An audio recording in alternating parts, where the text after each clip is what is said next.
Et les Nantais sont pleins de sérénité depuis que Serge Le Disait est revenu en tant qu'entraîneur. C'est vrai que les Nantais accueillent Monaco. C'est une équipe difficile, redoutable même à l'extérieur. Mais les Nantais veulent attaquer ce match avec leurs supporters. Ils sont 33 000 ce soir pour voir Darocha centrer et Flavio Roma s'interposer avec brio et pouvoir dégager son camp.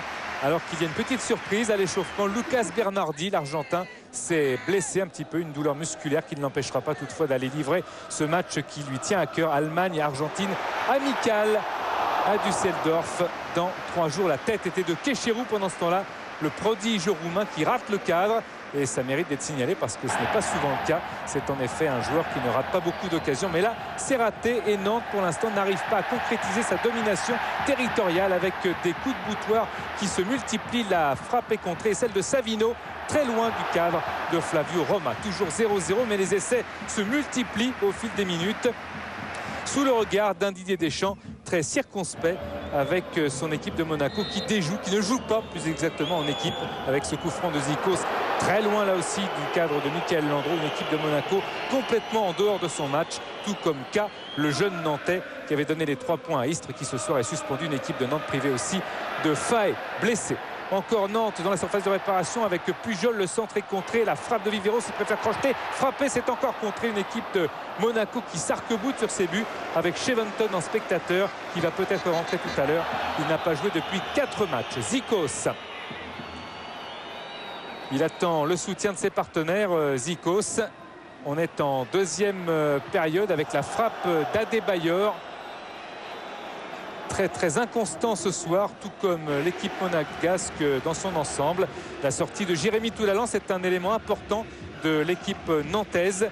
L'international espoir qui sera peut-être privé de son match dans quelques jours, victime d'une douleur derrière le genou gauche. Un Jérémy Toulalan, étincelant ce soir. Encore Calonne pour Adebayor, Mohamed Calonne qui a vu la plongée de Plasil. Michael Landreau qui va s'interposer les 2 pieds en avant et bien taclé comme un vrai bon défenseur qu'il est. Plasil, le joueur de la République tchèque. Et toujours cette équipe de Monaco qui se heurte à la défense nantaise. Des Nantais qui tentent de ressortir quelquefois de leur but avec des coups de pied arrêtés. Ce coup franc en est la preuve. Coup franc de Nantes prolongé. Zikos, c'est presque un contre son camp de Zikos. Flavio Roma tient quand même bien la baraque et il tient surtout la meilleure défense du championnat à l'extérieur avec 5 buts seulement encaissés hors de ses bases. Monaco tient avec Farnerud, mais Nantes presse avec Viveros et Pujol. Pujol pour Viveros encore. Viveros qui retrouve Yapi, Darocha, la frappe de Darocha, le centre, c'est en fait une frappe après ses crochets multiples et Pujol dans l'axe n'était pas content, il préférait un service, mais Darocha a tenté sa chance.